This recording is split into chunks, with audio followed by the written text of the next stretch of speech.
Hey, what's going on everybody? It's Clayton. Today I'm going to be doing a seed saving video, and our subject for today is this beautiful Waimanalo eggplant. Okay, and before I cut into this eggplant and start saving its seeds, I wanted to show you what a ready-to-eat Waimanalo eggplant is. And that's this one right here. So one of the key differences you see is the color difference, and you'll notice the edible one is purple, and sometimes you'll see green eggplants, sometimes red eggplants, but this one is purple. But for almost all eggplants, their seeds are ready to harvest when it turns yellow. Because when you look at the seeds inside of the green ones, they're not fully mature. Most of them, probably all of them, won't sprout at all. You won't get anything from it. Okay, and now that we have identified what eggplant is for eating and what eggplant is for seed saving, we can start cutting into it.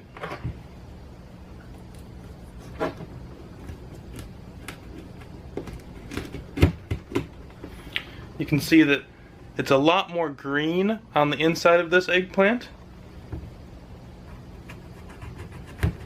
and it has this funky little tail. That's kind of cool.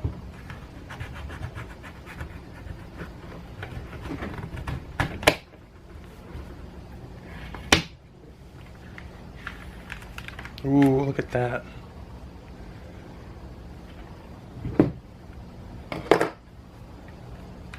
So it's very, very hard. So you wouldn't want to eat that, obviously. But, as I said before, that's how you know that the seeds are ready to be kept. So what I'm going to do is put those seeds and some of that flesh around it into a jar.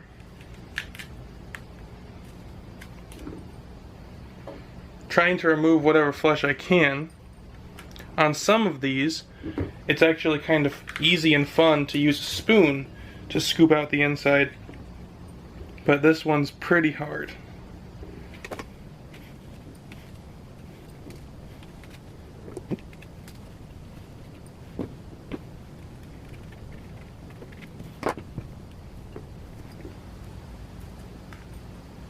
And now, what I'm going to do is I'm going to pour a little bit of water in with my eggplant flesh and seed. Pop the top back on, and just shake it.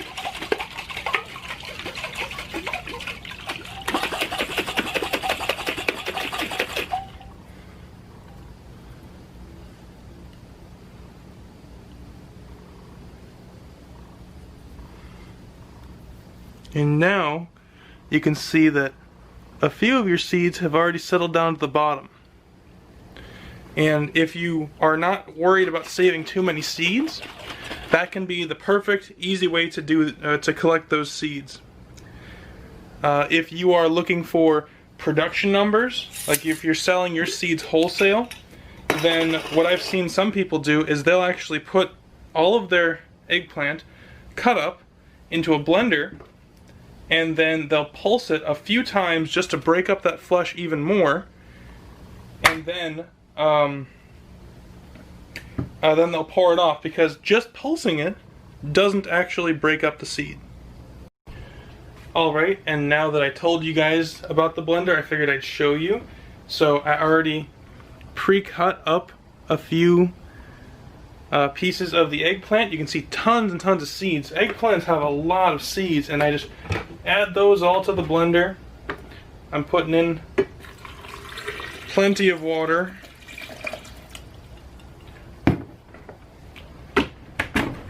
Put the top on, pulse.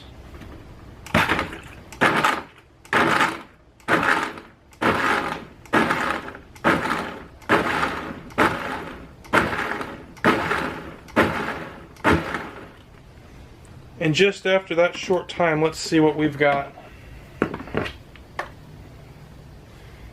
Ooh. Check that out already. So many seeds in the bottom. And We can go a little bit longer if we like, but for these purposes, well, wow, look at that. There's almost no seeds in the flesh that's floating up. And like I said, this is used to get a lot of seeds very quick. A lot of seed producers will use this method. And all I do is pour off that top. A lot of those seeds that happen to be floating in the top tend to be your ones that aren't going to grow very well anyway. A lot of bad seeds. But look at that. Got my seeds in the bottom. And then all I have to do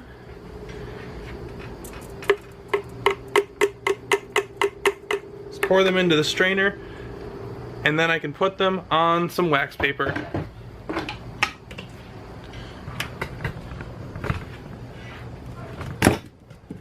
Whoops.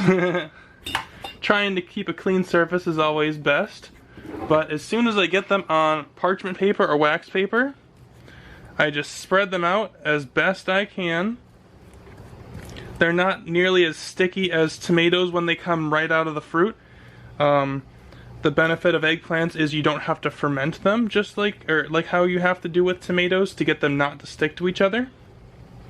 But I'll leave the seeds just like that for a few days in a cool place that's also relatively dry.